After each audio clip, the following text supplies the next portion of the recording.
The mythic fantasy of the American dream, as this symposium recognizes, has had few pedagogical platforms as powerful as television. Its everyday grammars name polychromatic casts of the right sort of bootstraps entrepreneurs and hopeful dreamers, whose success stories recuperate forceful scripts of an ethical nation and its promise of inclusion, upward mobility, and freedom.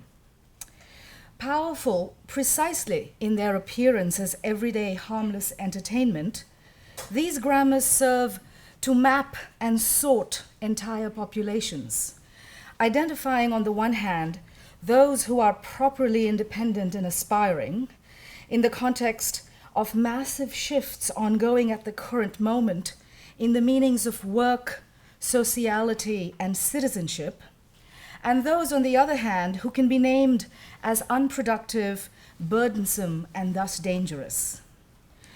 Utterly familiar and insistent refrains that we, for example, do what we love, but also that we love what we do, emerge central to these shifts in the American dream, specifying who works and who does not, under what conditions of degradation and exploitation, and with what promise of life and freedom.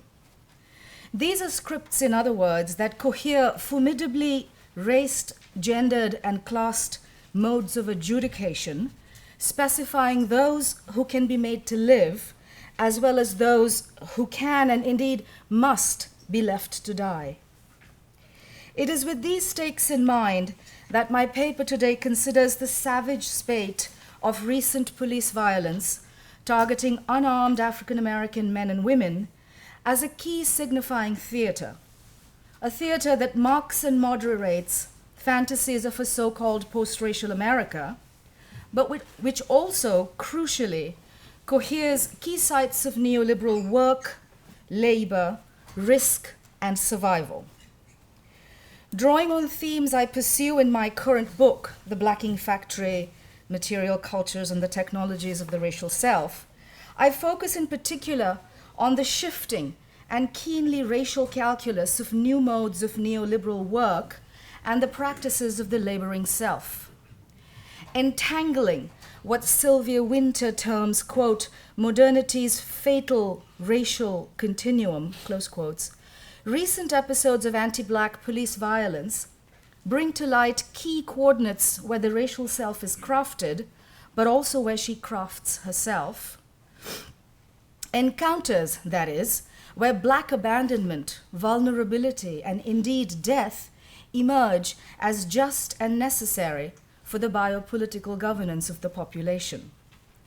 I consider a single illustrative case, that of Eric Garner, the 43-year-old African American who made a meager living selling Lucy cigarettes on the streets of Staten Island, New York, and begin by asking what engagements of racial history and material circumstance led Garner to his fateful encounter with NYPD officer Daniel Pantaleo on July 17, 2014. For the historian Thomas C. Holt, while the Fordist 20th century had linked racialization to the mobilization of Blacks and other non-whites into industrial labor, post-Fordism ushered in new regimes marked by the exclusion of a significant plurality of Black people from work and its productive relations. As manufacturing jobs disappeared across the board over the second half of the 20th century, the US blue-collar workforce grew smaller, whiter, and more bureaucratic. Vast numbers of African Americans let go from the shrinking manufacturing sector and, unable to find other kinds of stable work, remained unemployed for longer periods of time than any other US ethno-racial demographic. Persisting over decades at double the rate of whites, trends in Black under- and unemployment have only intensified in recent years, certainly most dramatically since the global economic crisis that peaked in 2008. Part of a vast and growing industrial reserve, Eric Garner is structured is structurally embedded within what Roderick Ferguson terms, quote, the surplus populations of late capital. That is, entire subraces left outside the productive relations of work, thoroughly disposable, and, quote, always ready for exploitation by capital, closed quotes. Etching key aspects of race as a relationship that structures capitalist production, labor divisions, as Lisa Lowe notes, function, quote, as flexible apparatuses of racialization and gendering, closed quotes. As the scholarly literature on racial, gendered, and queered divisions of labor specifies, degraded forms of work serve to confirm the, quote, apparent racial or gendered inferiority of the workers who perform them in ways that are comparable to the ways that valued forms of work delineate the superiority of the workers they, in turn, engage.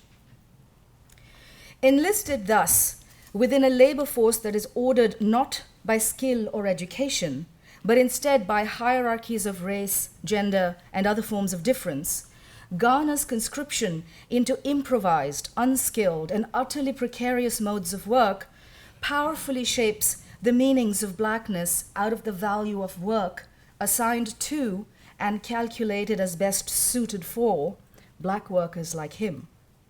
If in Stuart Hall's iconic formulation, identity is constituted at the unstable point where the unspeakable stories of subjectivity meet the narratives of history, of a culture, close quotes, Garner's fateful presence on that sidewalk in Staten Island tracks enduring modes of the conduct and care of racial selves in their encounters with brutal economies of work, survival, and security.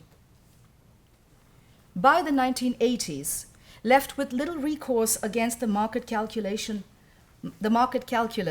of post-industrial surplus, growing numbers of these populations had turned to the only form of labor they could sell, which was to package themselves and their creative capacities into resources to be exploited for profit. Devised precisely by the racialized surplus of late capital, these fungible modes of what Robin Kelly terms play labor entailed mercenary extractions of market value out of street play, working class rituals of pleasure, and black vernacular cultures. Early forms of such biowork burst on the scene, concentrated in the cultural industries of hip-hop music and performance, and created demand for workers endowed with what Luc Boltanski and Yves Chiapello term, quote-unquote, authenticity reserves. That is, those particularly well suited to scoping out and putting on display an endless supply of felt experiences and real selves. Within what Hazel Carby terms the post-Fordist supermarket economy of difference, this was work that drew large numbers of black and brown youth who found themselves with little choice but to put specific iterations of the racial self up for sale. Work, moreover, as Andrew Ross points out, that held the stunningly counterintuitive promise that it could not easily be outsourced or transferred elsewhere.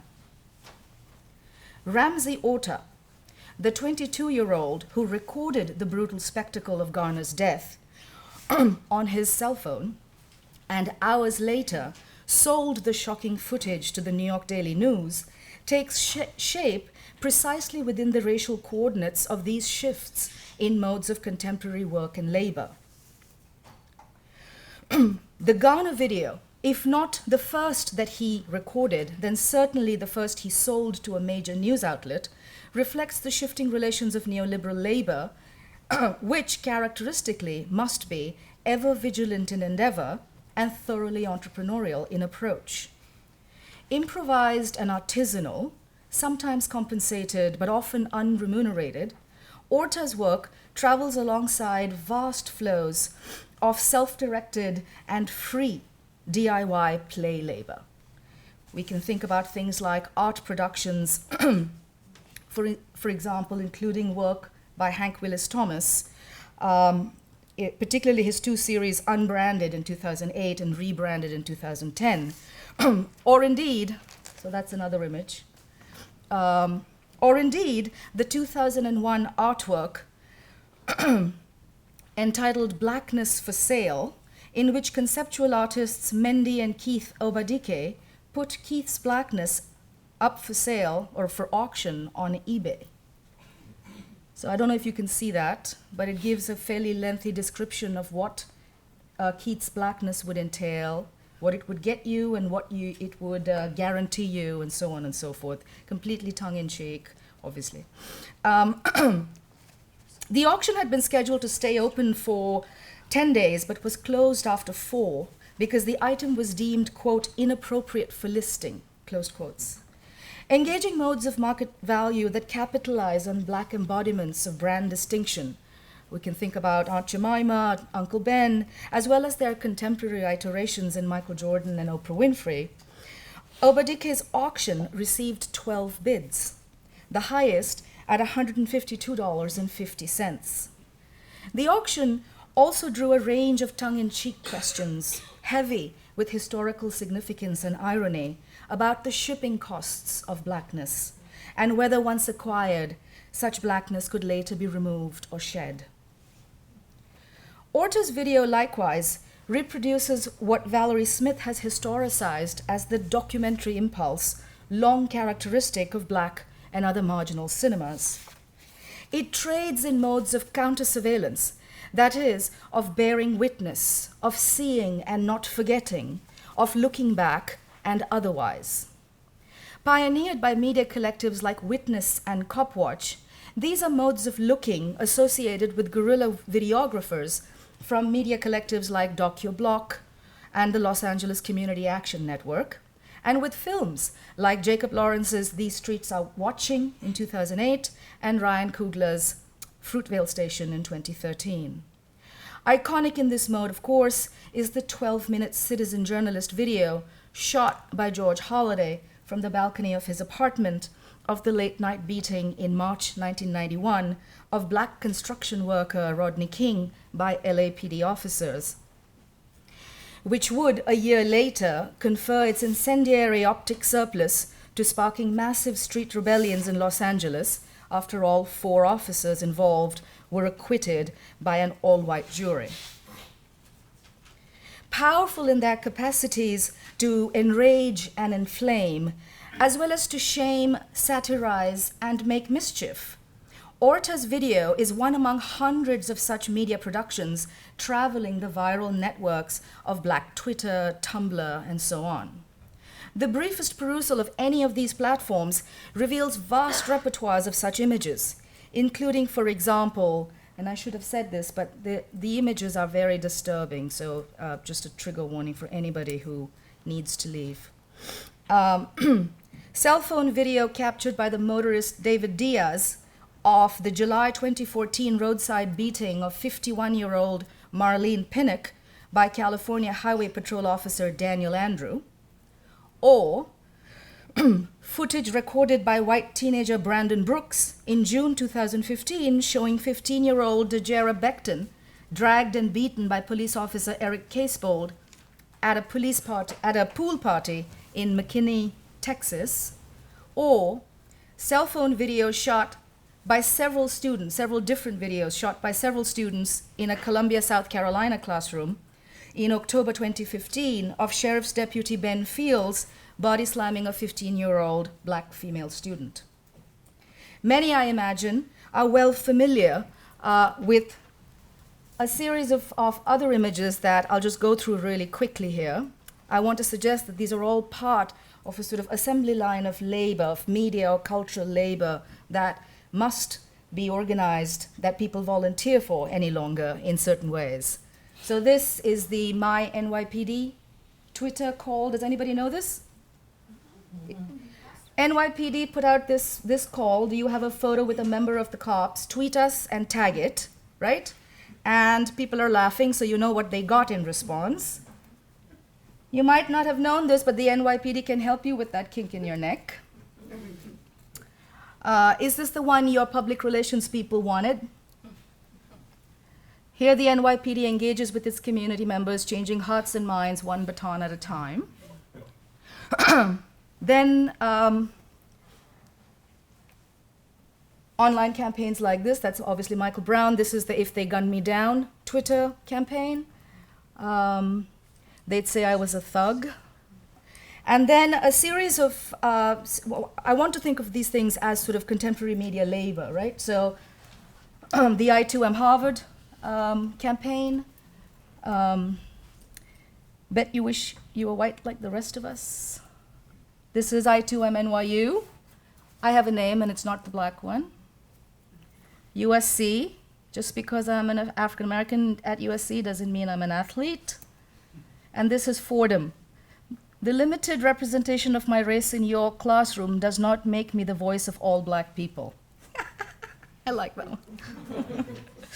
And then this very sobering one. I don't even think you're black, to which she replies, but I am though. So you know that these are things that they have heard from classmates, people on campus, right? Okay. Assimilated into new assembly lines of media labor that enlist specifically raced, classed, and gendered bioworkers in the industrial manufacture of difference as commodity and the self as wage, Orta delivers must-see product, circulating images of real and exotic encounters playing out within the rigidly racial geography of the city, plying familiar visual grammars, which as Judith Butler, this is my Judith Butler moment, far from being neutral to the question of race, are themselves, quote, a racial formation, an episteme, hegemonic and forceful. These are the visual grammars that are formed by race. Orta's spectacle of black abjection steadies the racial gaze of the media apparatus on the, quote, to be looked at, unquote, black subject. At once thrilling and repulsive, this is work that travels what Saidiya Hartman terms familiar circuits of voyeurism and prurience. It cannot but participate in what Stuart Hall has described as the spectacle of otherness. Cohering techniques that, quote, one uses even as one is used by them, as Wendy Chun puts it, Orta's video thus takes shape at the unstable point where the racial self encounters the processes of a sort of biopolitical manufacture, a manufacture that both organizes and is organized by emerging divisions of media labor and the industrial routines of cultural forms which turn on fungible currencies of specifically raced, gendered, and classed difference. Within weeks of Garner's death, black sports stars like LeBron James and Kobe Bryant appeared on basketball courts dressed in telegenic I Can't Breathe t-shirts. Like the media debacle caused in the UK, for example, by celebrities dressed in "This is what a feminist looks like" t-shirts, which had to be pulled from shelves after it was revealed that the shirts had been produced in sweatshops, more likely than not by women workers locked in miserable factory conditions, the political punch of black celebrities in I Can't Breathe t-shirts similarly quickly dissipated after it was revealed that they too had been produced by sweatshop labor. Other iterations of voice and grievance proliferated as well, including, for example, a brief crop of I Can Breathe t-shirts. These were worn by protesters who gathered in support of police officers, including Daniel Pantaleo, who applied the fatal chokehold on Garner, as well as Darren Wilson, the Ferguson, Mississippi officer who days later shot and killed 18-year-old Michael Brown. At perhaps the more repellent end of these economies, entrepreneurs like Catherine Crump paid the United States Patent and Trademark Office $329 in December 2014 to register the phrase "I can't breathe" for use on clothing, apparel, and other merchandise. And similarly, within weeks of Michael Brown's death, 3 others had filed to trademark the phrase "hands up, don't shoot." Viewed as a montage, these recodings and reproductions of Orta's footage brings into view the supply chains of growth industries in what in the vernacular is sometimes termed race hustling. They reveal modes of entrepreneurial labor that enlist workers of every race who bring to bear varying endowments of authenticity and proximity as they try their hand at eking value out of blackness and its scopophilic grammars of difference. In other words, these relations of labor reveal visual reveal a variety of ways in which the spectacular nature of Black suffering fuels a whole economy of visual pleasure and affective relations, which now, as in the past, cannot but embed Black trauma and death within mercenary calculations of profit and survival. If the racial difference of Blackness thus emerges key to the savage biopolitical calculus that Ghana and others among the surplus populations of late capital must endure, and if specifically race, gendered, and classed authenticity reserves sometimes manage to deliver media workers like Orta into the productive relations of contemporary work, it is precisely these racial currencies that also mark the work ethics of blue-collar, manly police work that engages Daniel Pantaleo and armies of police officers like him. Located within muscular and militarized standard operating practices of contemporary police work, Pantaleo was, according to the police union leader Pat Lynch, only doing, quote, the good work of police officers, close quotes, when he placed Ghana in the fatal chokehold. Shaped by the epistemic formations of everyday protocols of surveillance, stop and frisk programs, for example, and lots of other things, and programmatic exertions of excessive force, Pantaleo is hardly a solitary racist acting on rogue, out-of-touch sentiments. Rather, his labor is founded on a presumed right to violence that justifies and indeed demands massive levels of routinized abuse and violence as part of contemporary modes of work. Hang on. And I don't have the rest of my paper. This is what happens when you print your paper at the hotel.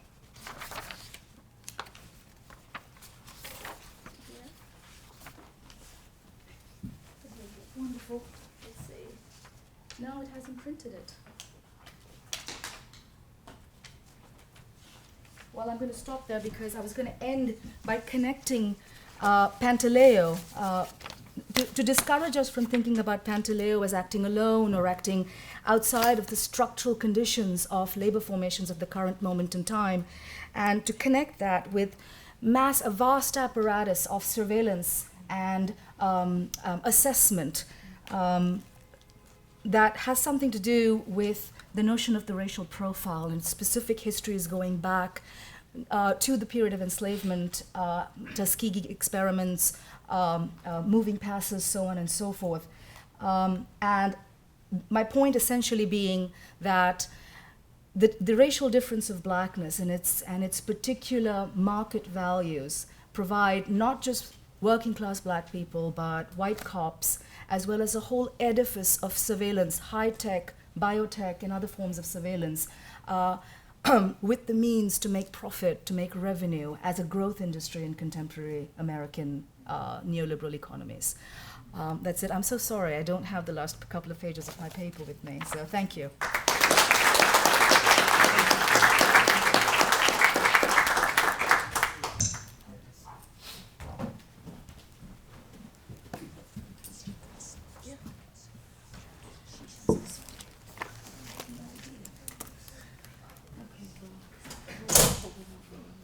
Okay.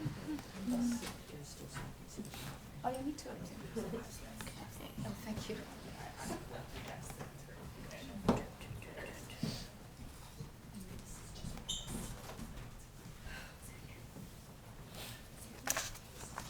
Hello, everyone.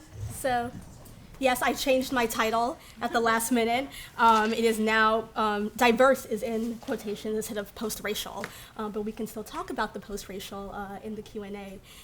So my talk is titled, American Crimes in Diverse Times.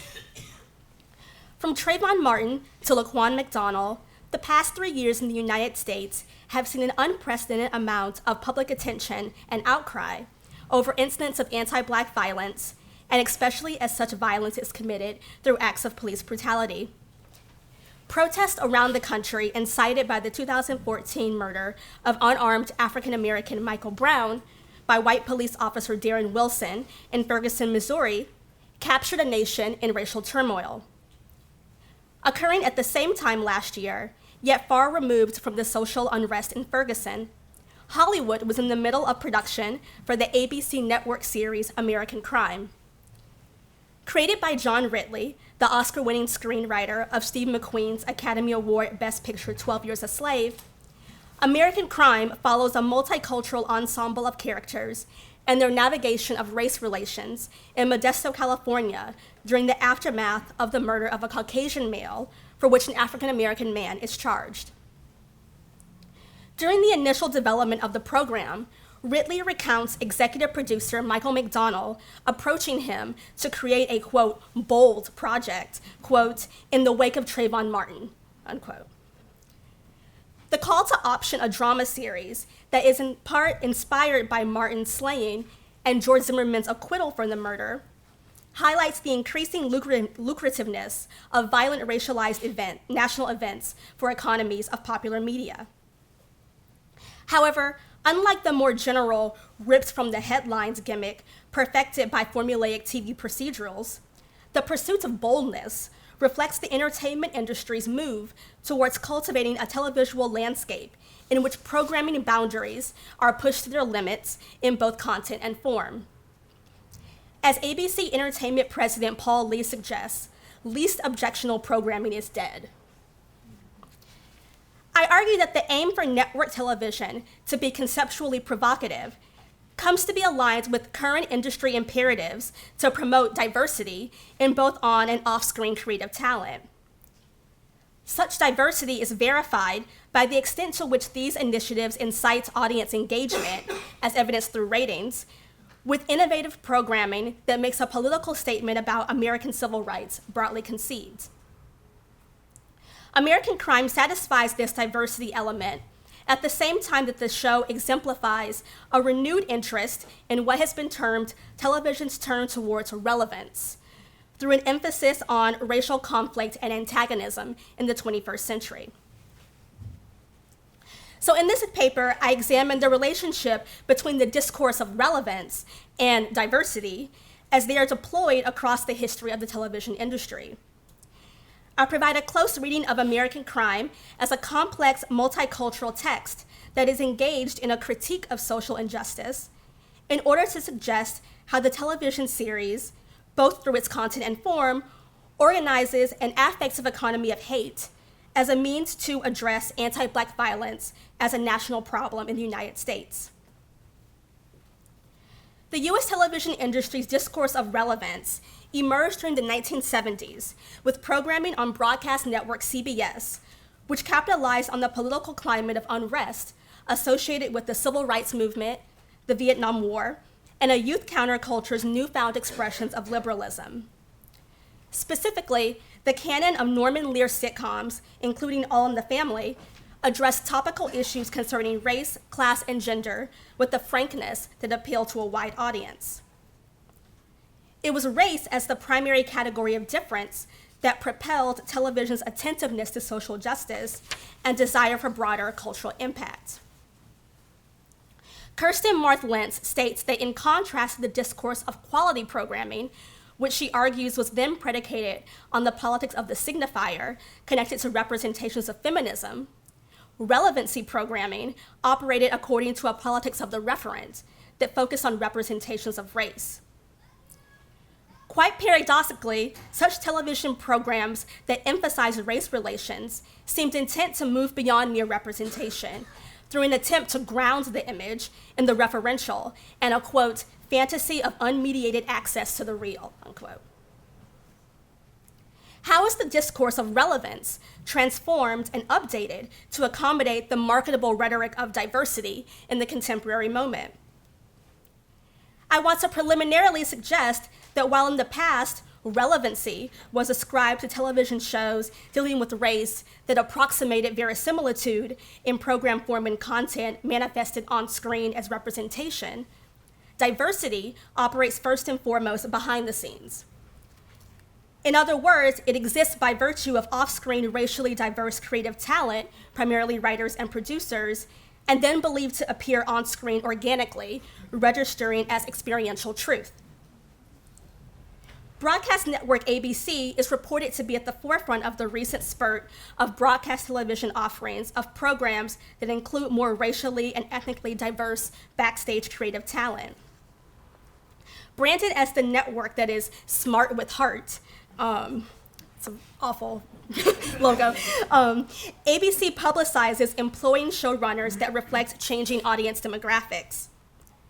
These storytellers in chief legitimate the logic of representational relevancy and thus are a guarantee of value, with their strong and authentic representative voices that are willing to take programming risks both stylistically and narratively. The goal of bringing underrepresented perspectives to primetime is promoted by ABC's Lee, who passionately claims, quote, "We are going through as much change as a nation demographically as we are technologically. And we felt very strongly that we wanted to reflect America. We've been through a period of political correctness where you don't want to talk about the differences. But I would say, viva la difference. Let's celebrate the culture that we live in," unquote. Yet this drive to celebrate difference and multiculturalism cannot be untethered from capitalist and neoliberal ideologies of consumer choice. As Sasha Torres avers, the commodification of racial and ethnic difference for the medium of television in the hopes of selling newfound audiences to advertisers does mark a shift in the function of race for the medium, especially in a post-cable era. However, the underlying Du Boisian problem of race, and specifically racial blackness, is still present and pervades the televisual landscape. Whether it is neatly packaged through the benign humor of struggles over assimilation in ABC's Blackish, or presented as 24-hour cable news circulation of the footage of Walter Scott's murder in South Carolina and coverage of the Baltimore uprisings. So it's here that I turn to the mediation of crime and racial violence in America and TV's construction of spectatorship through the critically acclaimed network drama American Crime's mobilization of difference and hate. American Crime is promoted as a fictional reflection of an increasingly multicultural US society. The series incorporates difference as a normative model of cultural diversity and constructs an image of a heterogeneous nation in racial and ethnic turmoil through its use of what Sarah Ahmed terms stranger fetishism. She states, quote, "The stranger appears as a figure through the marking out of the nation as dwelling, as a space of belonging in which some bodies are recognized as out of place," unquote. Such bodies are then recognized, affirmed, and come to have a place in the nation in the production of the we that, quote, "can be uttered by the national subject," unquote. Thus, the series title serves to implicitly suggest that the current notion of American crime relates to the status of the US as a cultural melting pot in which boundaries are volatile yet ever-changing and fluid. Perhaps telling then is that the crime that is central to the entire narrative of American crime begins with a hostile and strange encounter that functions as a boundary crossing, a home invasion. So, billed as a limited anthology series comprised of 11 episodes, the first season of American Crime examines the arrest and trial of Carter Nix, who's the African-American man there. This isn't the whole cast, but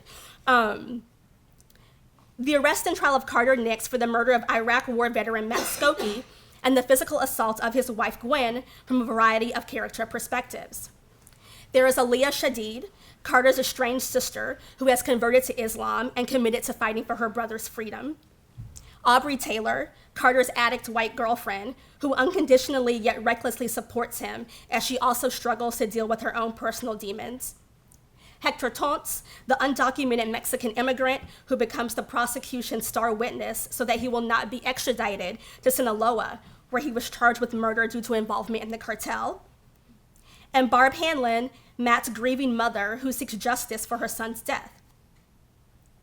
But it is her ex-husband and Matt's absentee father, Russ Skokie, who is first introduced on screen. In the middle of the night, he receives a phone call about his son's homicide. And so traveling to California from his home in Arizona, he goes to identify the body. The whirlwind chain of events that follows includes not only the protagonist described, but also a dense network of actors that are both directly and indirectly affected by the initial crime. Matt's brother Mark, who disapproves of his parents' lifestyles and politics, Gwen's mother and father, who are devout Christians, as well as a Mexican-American widower, Alonzo Gutierrez, and his 2 children. As the season progresses, it starkly reveals intrafamilial friction at the same time that it exposes broader community-based tension. The cultural logics of group inclusion and exclusion, as they can serve to articulate interracial conflict and reinscribe anti-Blackness, are justified throughout the series. When Barb is informed that the prime suspect in her son's case is an African-American man, she immediately insists on calling for the prosecution to label the murder as a hate crime. So I'm going to play this moment. Yeah, hell yeah, you don't. Okay, so this is the other scene. Come on, get up. Get up. Okay, No, stop crying. so this is the final.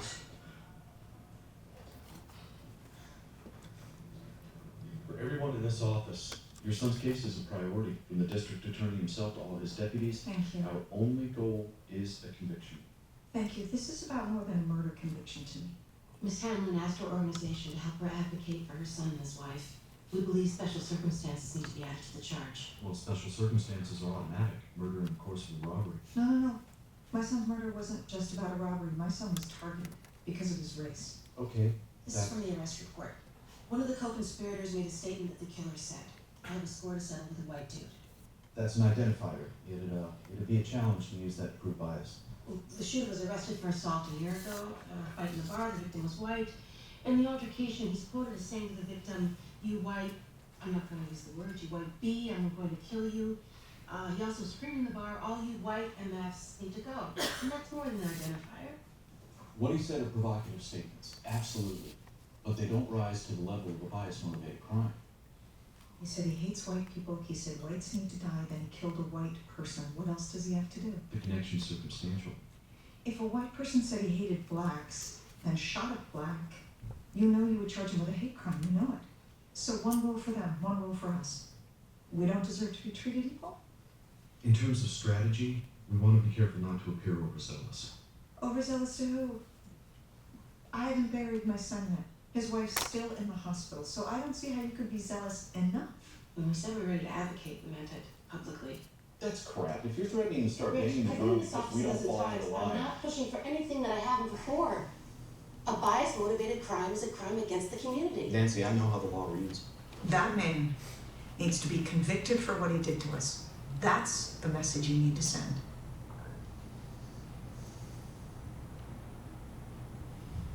Okay.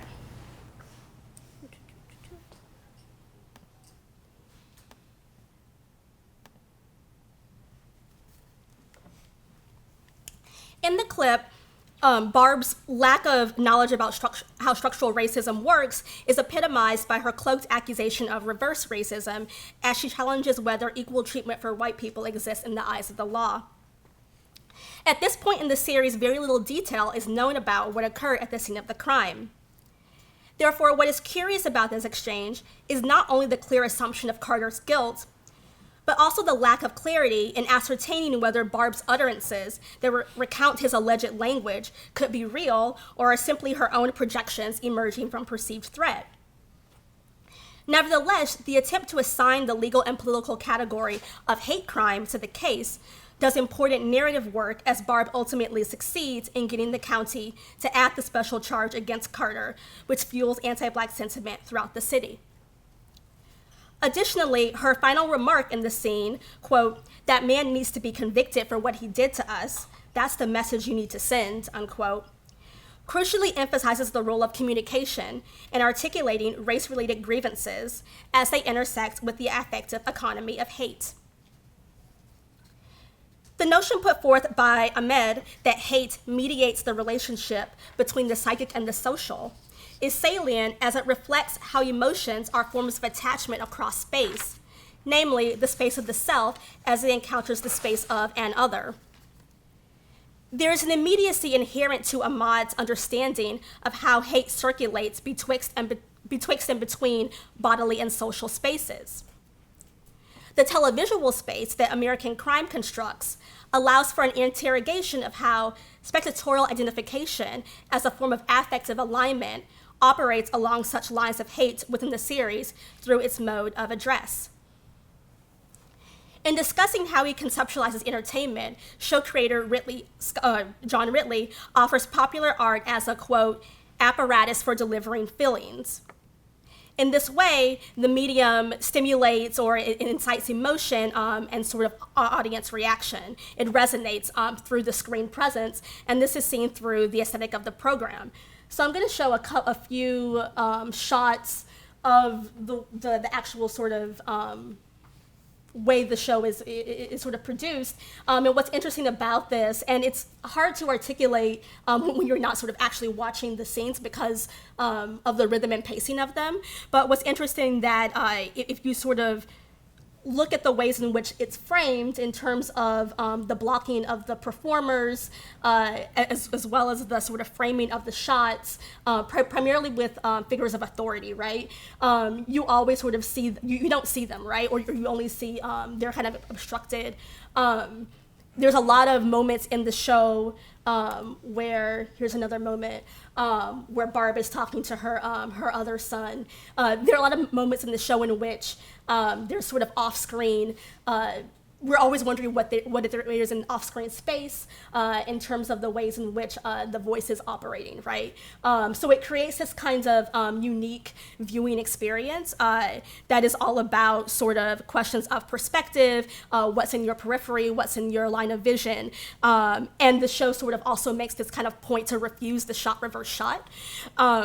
Which is sort of, normalized in television.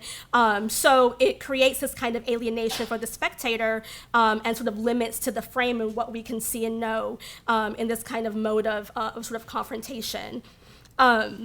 So in this sense, and then there's another moment. Again, a lot of this is about the sort of the pacing of it, where she's sort of talking to, this is Aaliyah talking to a white woman about the case. And so you see kind of like the close-ups and the interiority of the characters. And then finally, this is probably one of the most stark moments where both Barb and Aaliyah are going through the security machines, and it's very clearly sort of perspectival. It's, they're separated within the frame. So it contributes to this kind of issue of conflict.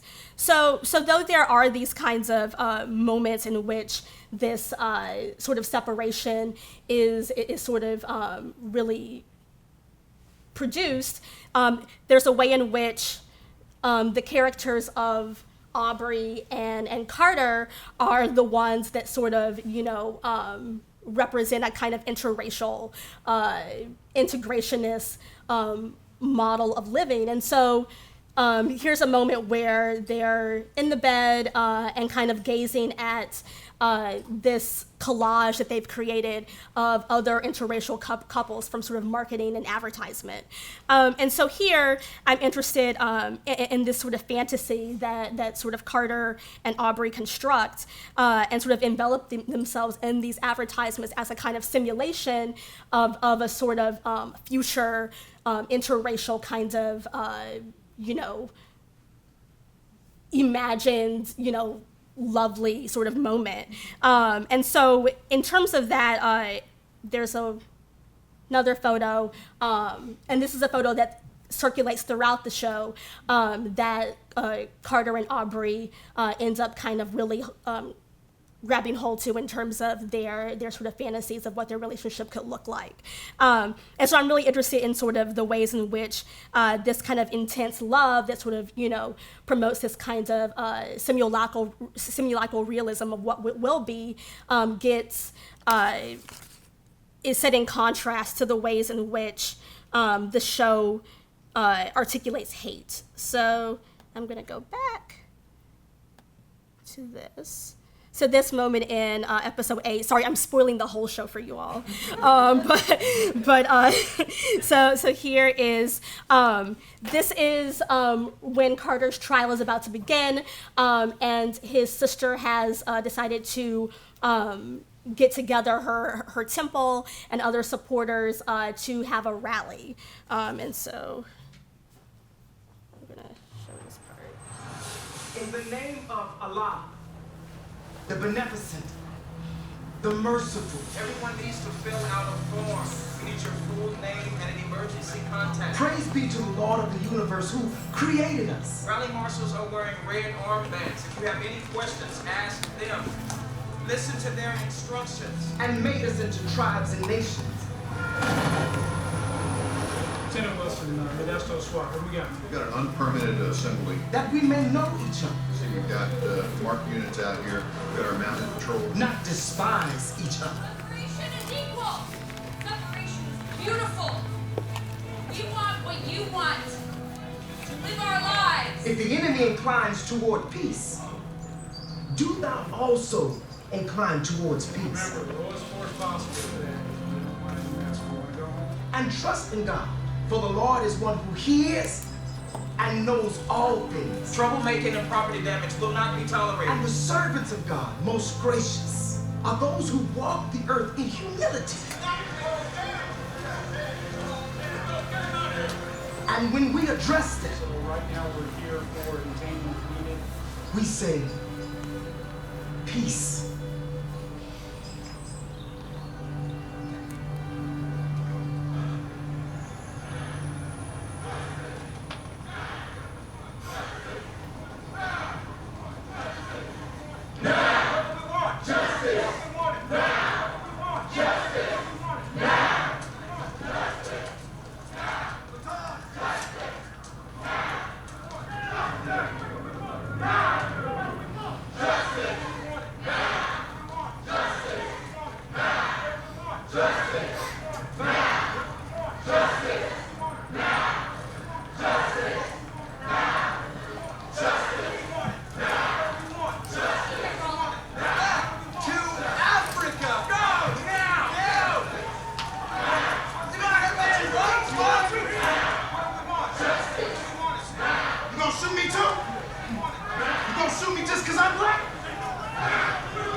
Separation is beautiful.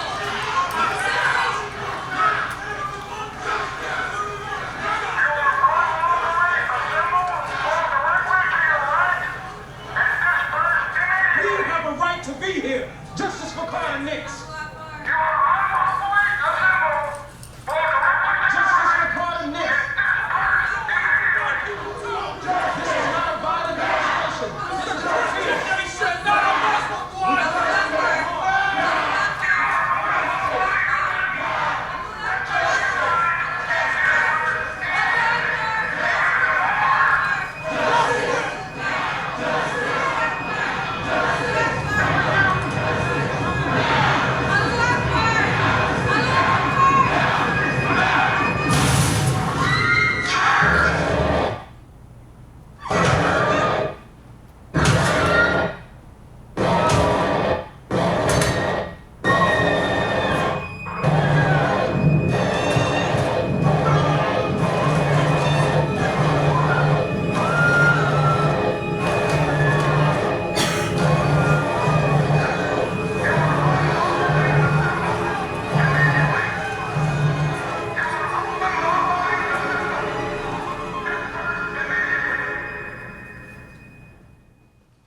Okay.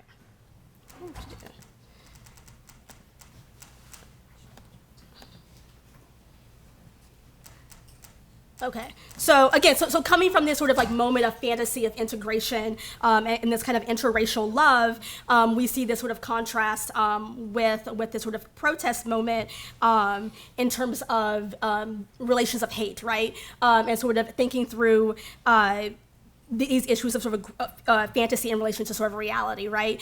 So we see the moment where there's a hands up, don't shoot shots, as well as shots of don't forget Trayvon Martin on these kinds of large signs. So the ways in which the show is trying to sort of assert its relevancy through this kind of realist, undertones. So within this and after this sort of, in the aftermath of this protest, a shift in public opinion occurs, and the case against Carter slowly begins to unravel as Matt's history of drug dealing and anti-American sentiment is uncovered, exacerbating the already tarnished Skokie family image. However, in an unexpected turn of events, Aubrey confesses to the murder, and Carter is removed from jail. Days after his exoneration, Carter walks on the street as a free man. Distraught about Aubrey's predicament, he attempts to contact her. She is able to answer his phone call, but before he can respond to her, Russ emerges from behind, comes right up to him, and swiftly shoots him in the head. He walks a few feet away from the scene before he turns the gun on himself. And then, learning of Carter's demise, Aubrey then commits suicide. So later, it is Barb who must identify Russ's body. Visibly exhausted from the entire ordeal, she expresses to Mark and his Asian American fiancée, Rochelle, who are not sure how to proceed, quote, "It's a show, it's over now," unquote. But what exactly is the it that is over? The program seems to resist narrative closure, and at the end of the season, it is still unclear who committed the crime that precipitated the ensuing conflict and ultimately the deaths of three main characters. And even those deaths seem to be qualified by the fact that it is only Carter who is actually murdered with quite brutal intent once he is liberated. So I'm fascinated by the end of this storyline and how it leaves us with this kind of pervasive sort of spectatorial ambivalence about the sort of outcome of events. The actual series, the concluding scenes of the series actually end with Hector, the illegal undocumented worker, who and we follow him back to Mexico, right? And so with the Sinaloa charges dropped, he is on a mission to live a life without crime. And he interviews for a job at a call center that requires speaking English as it is expanding its services in North America. And so the last few moments of the show have Hector and his girlfriend in their car, and his girlfriend is waiting for him to say whether or not he got the job, and he says that he got the job, and she asks him how he feels, and he says, "I feel," and then it cuts to black, right? And that's sort of the end of the entire series for this season. And so next season, because it's an anthology series, is going to go to a completely different type of American crime, right? So this is the last moment that we see about this case. So what I'm sort of interested in is sort of thinking about what difference, if any, can sort of the medium of television make in terms of thinking about representations of anti-Black violence. And here I'm pulling from what Frank Wilderson understands and conceptualizes as Blackness as the sort of fundamental incapacity, right? And so media studies, films and television shows are simply recuperative projects. And so I'm thinking about the ways in which, in a larger project, the ways in which recuperation operates, and how we may be able to think about spectatorship and sort of ethics of hate. So at the January 2015 Television Critics Association, Paul Lee maintained, quote, "We're in a world where passion rules, where social conversation is so important, and where people can watch what they want to watch, where they want to watch it, so they're only going to watch the shows that they really love." So in the midst of the volatile national climate concerning race relations and changing TV industrial practices, as well as platforms for viewing content, spectators gravitate towards what they love, but American Crime may just elucidate the real sort of American crime, the emotional investment in hate that television strives to address but still cannot redress. So, thank you.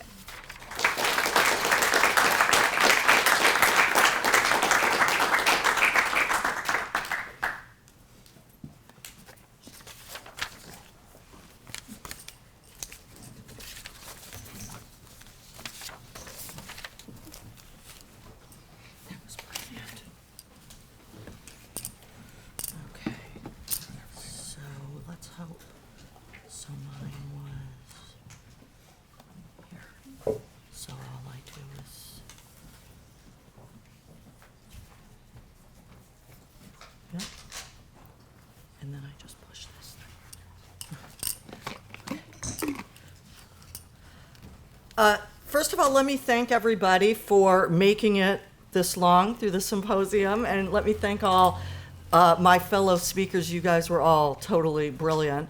The benefit of going last is, of course, I can sort of piggyback on the brilliant insights that other people made, and I think that you will see a lot of resonances, maybe in sometimes surprising ways, of things that came before and what I'm going to talk about.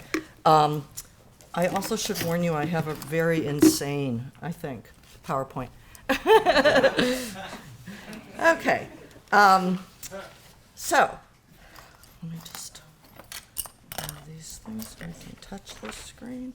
Okay.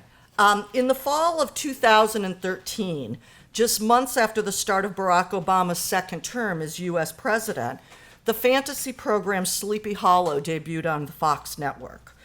A revision of American author Washington Irving's well-known story, The Legend of Sleepy Hollow, with some elements also added from Irving's Rip Van Winkle, this televisual version of the tale has Ichabod Crane, here identified as soldier and spy in the Continental Army on a mission for General George Washington, resurrecting from an enchanted death-like sleep in present-day USA, specifically in New York State. He soon meets a police lieutenant, one who also has a history of being touched by the occult, and as a pair of prophesized witnesses, they team up to battle evil powers designed to destroy America. Indeed, we discover that the Revolutionary War went far beyond a fight for American independence. It was literally a fight against the forces of darkness. For in the show's conceit, the Headless Horseman was in league not only with the British, but with the devil himself. And founding fathers George Washington, Thomas Jefferson, Benjamin Franklin, and other historical guest stars who have appeared on the program fought not only for freedom, at least for themselves, if not for their slaves, but for the very future of a God-graced humanity. Given this premise, Sleepy Hollow would seem to conform to and confirm the most ideologically entrenched and problematic views of American exceptionalism, with all that that typically yields in terms of troubling discourses of nationality, race, class, and gender. For here, this land truly is the shining city upon a hill, blessed and chosen by God to serve as both leader and model for the entire world, just as Sleepy Hollow's protagonists, the program suggests, are chosen to serve as the two witnesses described in the book of Revelations, prophets who will bring, and this is a quote from Revelations, every people, tribe, language, and nation to the millennial age. In other words, according to such a vision of America, seemingly Sleepy Hollow's television of America, this country, with its witnesses as testifiers of and themselves testaments to the righteousness of the American way, this country is to be distinguished from all other nations, even as it is to set an example for them to follow. It is to be admired in its specificity, even as its call and its might is to spread around the globe. Of course, another term for witness is viewer, suggesting a subtle televisual reflexivity. And so I would note that this conception of America as a kind of beacon is not unlike the conception of television itself, broadcasting a particular image to and of the world as it broadcasts its signals. And historically, that image has largely been an American or Americanized one. Not only, as we've discussed throughout the symposium, has the discourse of the American dream been central to the content and casting of U.S. television, filled with stories of struggle until up from one's bootstrap success. This discourse has also defined the U.S. TV industry's very understanding of its own position in the world media market since at least the 1960s. At that point, for the first time, TV sets outside the U.S. outnumbered sets inside the country, creating a booming trade in television programming, which U.S. networks immediately exploited through a flourishing export flow, with, at that point, very little in the way of reverse flow from other nations' programming back to the States. While this raised concerns in some countries fearful of cultural imperialism, it was hardly, despite my use of the term, seen as exploitation in the U.S. itself, but just as good public relations, even yielding a utopian vision of the moral good in which networks took as their God-given mission the production of what TV historian William Body puts it, what he calls a kind of televisual Pax Americana, so a supposedly universal understanding, but in the shape, of course, of American enterprise. This enterprise, US TV's for-profit model, soon became dominant, outpacing and overpowering the British and European public service model with its mandate to inform, educate, and reflect a diversity of attitudes and audiences. So that American television provided not merely the shining image on the screen seen around the world, but its commercial format. Indeed, the public service model has been in global decline, even global crisis, for quite some time. In the US itself, the notion that television might exist as a public service has always been held suspect.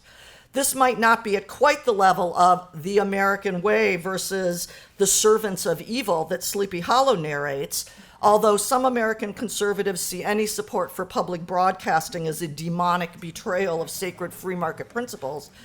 But Sleepy Hollow's own status as a program whose ability to educate viewers on the reality of American history and culture only occurs through the commercially viable entertainment of supernatural fantasy points towards the disavowals and displacements that underpin the American dream. Again then, Sleepy Hollow, in both its narrative fantasies and its commercial realities, would hardly seem to be a site for re-envisioning American exceptionalism ideology with its implicit hierarchies, exclusions, and ethnocentricity. But this would be to ignore other aspects of the program and its own revisioning of American history and culture, including its media history and cultural conventions.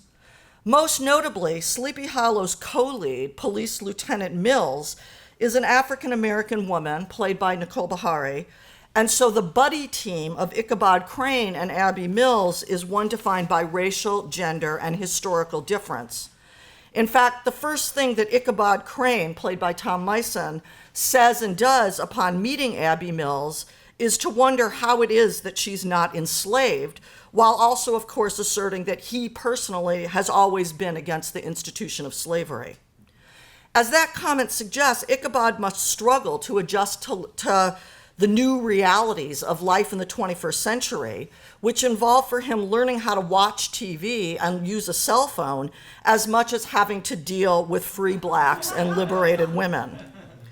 He does so, he learns these things with the help of not only his partner witness Abby, but her sister Jenny Mills, played by Lindy Greenwood, and in the first 2 seasons of the show at least, African-American police captain Frank Irving, played by Orlando Jones, all of whom fight demonic evil together, even while managing to crack a number of myths and pointed jokes about American nostalgia, American norms, and a largely media-produced American dream.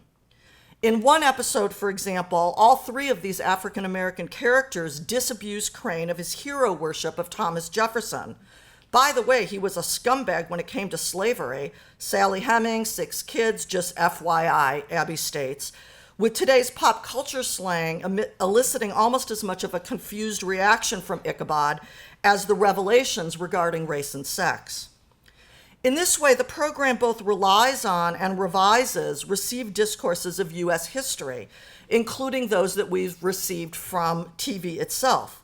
That is, Sleepy Hollow plays on the traditions of previous television programs, from the biracial buddy formula first used in I Spy with its hero pair played by Robert Culp and Bill Cosby, right? Cosby here being the first African-American lead of a U.S. TV drama, to the deployment of the extraordinary as a way to comment on ordinary social relations, as seen in many science fiction and fantasy programs, with Buffy the Vampire Slayer as perhaps the most famous example.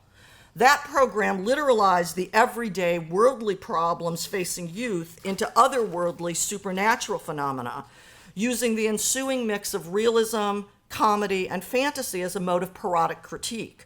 You think your high school was hell? Well, Buffy's school was literally on the hellmouth. Similarly with Sleepy Hollow. You think the American Revolution was a struggle to bring the light of freedom to this land? Well, literally, it was a struggle against the forces of darkness, Sleepy Hollow proclaims. Though because of the program's particular deployment of race, in a way I would suggest that forces us to question just what forces of darkness is, just what darkness is made to signify, and just who was and still is seen as deserving of freedom. Such questions emerge particularly forcefully because of how the program also revives, yet revises, notions of America and its others that circulated across other televisual discourse. That is, this program does not exist as an isolated entity, a claim certainly that can be made about any cultural text, but one that has a particular significance in analyses of television, given the way in which TV texts collide, connect, converge, and reverb with one another, which has always been a defining feature of televisual textuality.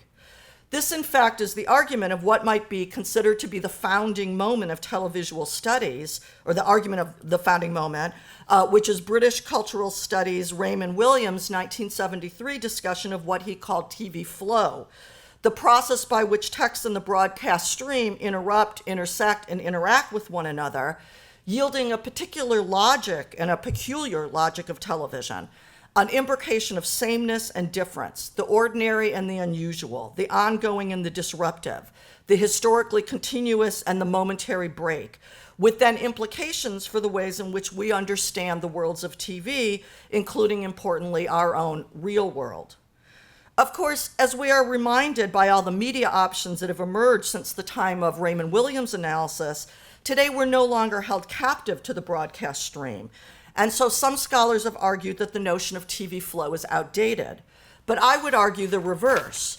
In this supposedly post-televisual convergent era, it's even more urgent now to analyze the overlapping conjunctures and disjunctures of our multiple media flows, going beyond what we would see if we simply accept the industry's own mode of order, categorization, and distinction. Further, by playing with and against its categories and operations, we can reveal certain social categorizations and operations that undergird the logics of television and our culture as a whole, including our society's categorizations and constructions of race. For example, in one of the first and still most productive discussions of television and race, media scholar Herman Gray read various TV texts with and against one another, considering how racialized hierarchies are created through and across the dovetails and divisions in TV flow. Specifically, Gray argued that television creates a post-civil rights ideology and subject position for its viewers via the contrasts and collisions in TV flow between certain idealized, individualized Black characters in TV fictions. His example, in fact, is Bill Cosby from the Cosby Show years. So the collisions between that and then the masses of unknown Black figures seen in TV news, a juxtaposition that yields identification with the named character only at the expense of disidentification with the unnamed Black masses. While not quite the same, a similar structure of comparison and contrast is being played out in current TV, demanding our analysis. For precisely at the same time that Sleepy Hollow began presenting its largely African-American cast, with one key exception, the white patriot, fighting both the British and the devil to save America and our very souls, its sister station, Fox News, was continuing to focus on yet another demonic outsider supposedly threatening America, Barack Hussein Obama, who was figured by many of Fox News commentators as likely not only un-American, but perhaps the Antichrist himself.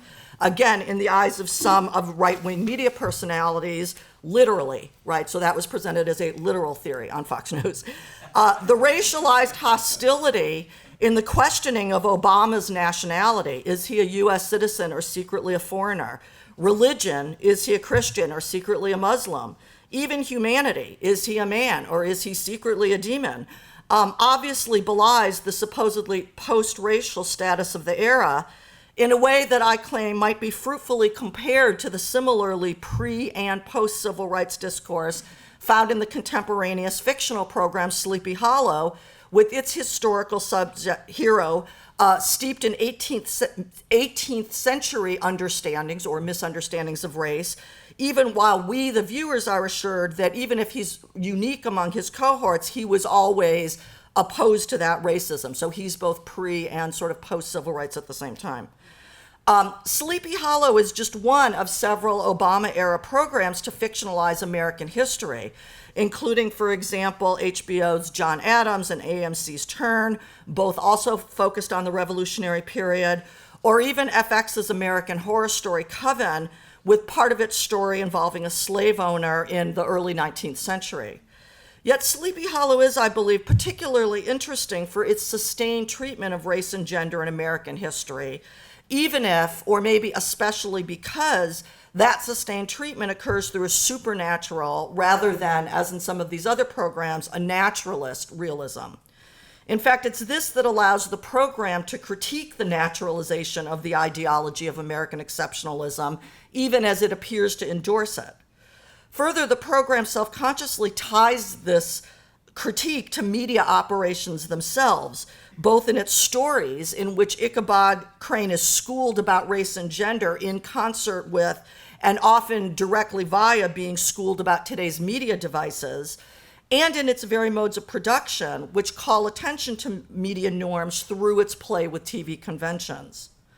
Thus, while as a supernatural story, the program might initially seem silly, it's my contention that we learn as much, if not more, about race and history from fantastical, fictional entertainment forms as from the factual, informational forms of news and commentary programming. Indeed, we might ask which is more fantastic, Sleepy Hollow's supernatural story or Fox News's sensational suggestions. Yet by looking at these two texts together, that is, by reading across TV's multi-channel flows and refusing the industry's own categorizations of fact versus fiction, current events versus historical drama, reality versus fantasy, serious versus silly, right? By reading across those, we can see especially clearly the realities and imaginaries of today's anxieties around the status of nation, otherness, humanity itself. This is particularly instructive for thinking about discourses of humanity as divided by race, since in our culture, and I would argue in no small part as a product of television, constructions of race have marked it as both the most real and the most fantastical, thereby allowing for the work of either assertion or disavowal, or sort of both assertion and disavowal of racial hierarchies. As media scholars such as Herman Gray, Sasha Torres, Kristen Lentz, and others, including notably the fabulous speakers that we have had here today at the symposium, as these scholars have revealed across its history, from the early news coverage of the civil rights movement through the relevant sitcoms of the 1970s, like Norman Lear's All in the Family and the Jeffersons, to the gritty realism of recent celebrated dramas like The Wire, U.S. TV has relied on images of African Americans to assert its ability to show it like it is, to bring us the tough realities of our world, whether in news programs that announce their liveness through the present threat of death for the black bodies seen on screen, or in entertainment programming marked as honest and real and gritty, right, through their narrations of racial struggle. Yet even as race has been televisually designated via notions of authenticity, relevancy, liveness, and realism, in effect as a media-defined unmediated, there has equally been a tradition of fantasticizing race, as we see, for instance, in the magical Negro trope employed across so much popular entertainment, including historical and or supernatural TV programs somewhat like Sleepy Hollow, such as Salem or The Vampire Diaries, both of which feature powerful black witches or whole magical witch families who nonetheless only act in the service of whites.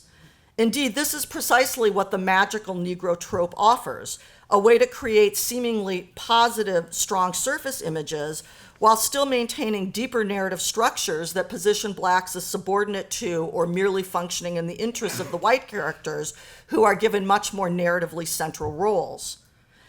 As these instances from across TV history indicate, race has been marked at once as both the utmost reality and a magical fantasy, with an ambivalent reality status that I would argue emerged at least in part because of the ambivalence and multiplicities of reality in TV itself.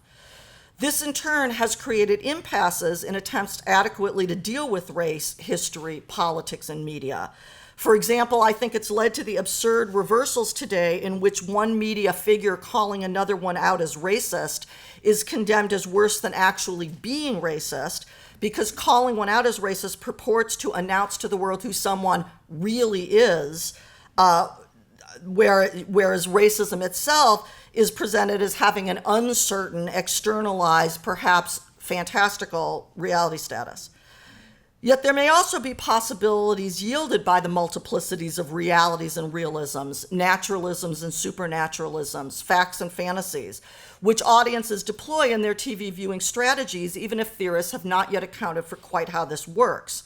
That is, viewers commonly negotiate between levels, qualities, degrees, locations, implications, and meanings of the real, but we lack the terms to describe this multiplicity, having to resort to demarking things as, say, the really real versus the actually not quite so real, the historical reality behind dramatic reality versus the reality created by manipulated unreality, the truth of realism versus the realism that's not true, the naturalist representation used dramatically to heighten fiction versus the supernaturalist representation used literally to expose the facts, and so on. So this is the way I think viewers talk, right? But without finding a way to talk about those ambiguities, whether through those kinds of terms or through critical ones that we might develop, we as media scholars, artists, and activists limit ourselves in our ability to analyze this and therefore best intervene in that nexus. Still, today, possibilities exist for intervention via new media flows and convergences, such as in the commentary, community, and creative reinventions that can emerge with audience engagements with TV via online forums. Though there are also pitfalls here, as perhaps is signaled by the naming in eerie resonance with Sleepy Hollow of the tech giants Amazon, Apple, Facebook, and Google as the four horsemen of the coming apocalypse of total corporate domination of our media and technology. Now, that reference, however jokingly coined, is instructive for warning how media corporations attempt to control and profit off things like viewer interactions. But that economic goal does not exhaust the meaning and implications of audience and maybe especially fan involvement with media texts. In the case of Sleepy Hollow, one particular fan intervention that I'd like to mention, that of Sleepy Hollow actor Orlando Jones himself, is especially intriguing. Jones is a rare example, maybe the only example I can think of someone from the television industry interacting with fans as a fan himself of his own show as well as of other TV shows. Other television producers, writers, and actors have engaged with viewers in both media and in-person forums, but they have done so from the position of expert, right? So as fans put it, as representatives of the powers that be. So those with insider knowledge, but outsiders to the fan community itself. Orlando Jones, in contrast to those others, used and still uses fan forums, as well as his Tumblr and Twitter accounts, very much as a fan insider, even identifying himself, fascinatingly enough, not as a fanboy, but as a fangirl, in his immersion in modes of enthusiasm and engagement that are usually dismissed in those gender terms. This insider position gave him a particular credibility among Sleepy Hollow viewers, again, especially fans, who focused with great interest on his comments in such forums, as well as in online and on-air news and entertainment venues that he had access to as a celebrity. It also directed viewers' attention to his character in the program, more than otherwise would likely have been the case given his supporting cast role. The effect of this for many viewers was thus even further to emphasize issues of race and difference in the program, in the US TV industry, and in American history, both because of Jones' explicit comments about these and other topics and because of the mere force of his image. In Sleepy Hollow's second season, however, the producers brought in more white characters, focusing on them to the exclusion of many of the previous main characters of color, including Jones' character Frank Irving, to the irritation of many fans, including Jones himself. Eventually, his character was killed off, but not before his interventions through his participation in online TV discussion groups and fan forums called attention to the politics treated on the program, as well as the politics of the production of the program itself. These politics, not surprisingly, subordinated the demand for diversity to the demand for profit, or more accurately, simply defined one in terms of the other. Thus, at the time of Sleepy Hollow's introduction, the Fox network stated, in the words of one news headline, "Diversity is a successful business model. Indeed, it's our business imperative, leading to good ratings at home," they claimed, and a greater chance of selling the program on the global media market. Later, when Fox was striving to draw more and more mainstream viewers to the show, the network instituted some changes, claiming that they feared that the program, with its complex engagement with American history and its varied cast full of characters with their own complex stories, had in the words of the executive, too high a level of difficulty. They thus decided to curtail the more serialized structure of the program, in effect curtailing its ability to narrate the detailed interwoven stories of diverse temporalities, diverse characters, and diverse issues, and to make it a more episodic program, that now they focus more on the mystery cases of the week than having an ongoing interrogation of American myths and meanings, however oddly or maybe tellingly those were embodied in the show's supernatural entities. There was also a move to focus on bodies in more conventional ways, that is, on conventionally attractive, in other words, normatively gendered, sexualized white bodies, upping the so-called eye candy on the show, but again, at the expense of both the more innovative aspects of the program and its characters of color, who, for good or bad, were never visualized in those same ways. For instance, season 2 introduced classic white blonde hunk character Nick Hawley, played by Matt Barr, and gave a greatly increased prominence to witchy character Katrina Crane, played by Katya Winter, who in the barest, and literally barest, nod to historical reference, appeared throughout the season in a modified, sexed-up colonial corset. In some, and certainly not surprisingly, the selling of the series as a media property ultimately took precedence over those aspects of the program that, either wittingly or unwittingly, allowed it to produce such interesting commentary on the realities and fantasies, histories and currencies of race in the American past and present. Nonetheless, despite or even at times because of such property relations, Sleepy Hollow could provide such commentary. I'm thinking of the penultimate episode of the second season, titled Awakening, which reversed in perfect symmetry the opening presence of the series with its play on American history and identity as marked by gender and especially race, much as, like I argued, the series as a whole stood in symmetry and reversal to contemporaneous news discourses about American identity and race. So in this episode, Awakening, Abby Mills is the one who time travels. Through some complicated plot twist, she's magically transported to the colonial era past, to 1781 specifically, when Ichabod Crane cut off the head of the now headless horseman. Abby winds up on the same road into the town of Sleepy Hollow that Ichabod stumbled upon in the program's pilot, right? He stumbled upon it and was shocked to see pavement, which surely was a result of demonic brimstone, he thought, right? And he's almost immediately struck by a truck and a car speeding down the street. Likewise, in the later episode, Abby is stunned to see now a dirt road, and she's almost immediately struck by a horse-drawn carriage. But while these narrative moments exactly mirror one another, right, into the mise-en-scène, in the shot angles, even in the use of background music, they're playing Sympathy for the Devil done by the Rolling Stones in our era, and Sympathy for the Devil done as a cover by a kind of old-fashioned string quartet when Abby appears in the past, right, so that it's an exact mirroring, but the stakes for the two are obviously enormously different. Ichabod might be confused and disoriented when he awakens in the 21st century, but as a white man in 2013, he's on safe ground even before he meets Abby.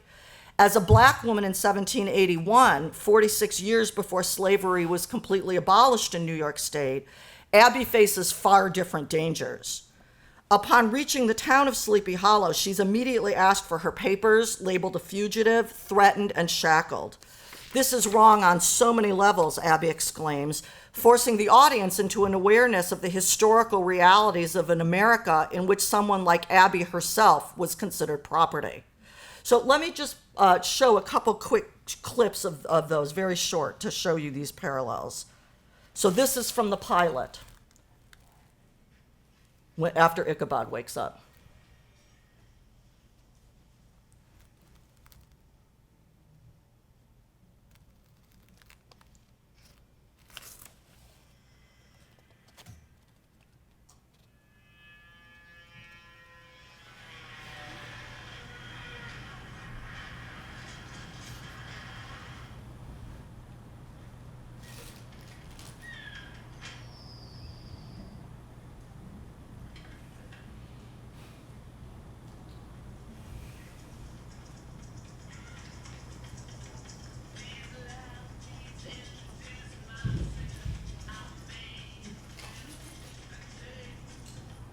Okay, and then in an exact parallel, here's Abby in the going back in time. She doesn't realize yet she's back in time, but she's about to.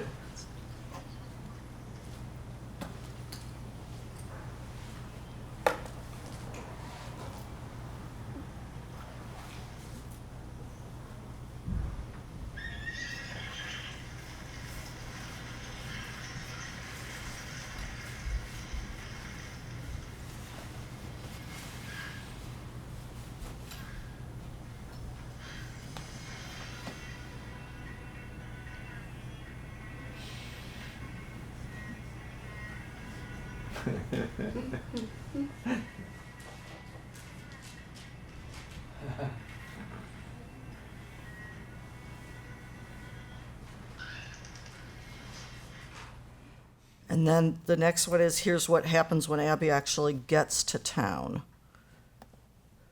Oops. How do I- there it is.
So hopefully you could kind of hear that. I know it was very soft. As a cliffhanger coming near the very end of the season, this episode held out a hint of an exploration of precisely these issues of race, property, and liberty for Sleepy Hollow's next season. In fact, it led to my and other viewers' fantasies of just what would happen if the program followed through on this reversal and truly tried to envision the life of a black woman in a slave state in the 18th century. But of course, this is beyond what a TV program at this moment in U.S. history can handle, at least while remaining a mainstream entertainment program seeking ratings, showing the lie to claims of both the post-racial and post-commercial TV world. Thus, this plotline was very quickly wrapped up in the very next episode with a magical solution, returning Abby to our present and reestablishing the initial premise of the show with Ichabod, not Abby, as the one who can move across and survive out of time. Nonetheless, it was instructive about precisely the limits of televisual constructions of race. In other words, while it is Ichabod Crane who wakes from his enchanted sleep in the pilot of the program, it's my hope that it might be the audience who awakens through such episodes as Awakening, yielding a realization of the, dare I say, tired hollowedness of an American ideology that cannot quite account for the true demons plaguing the dreams and nightmares, fantasies and realities of race in our culture. Thanks.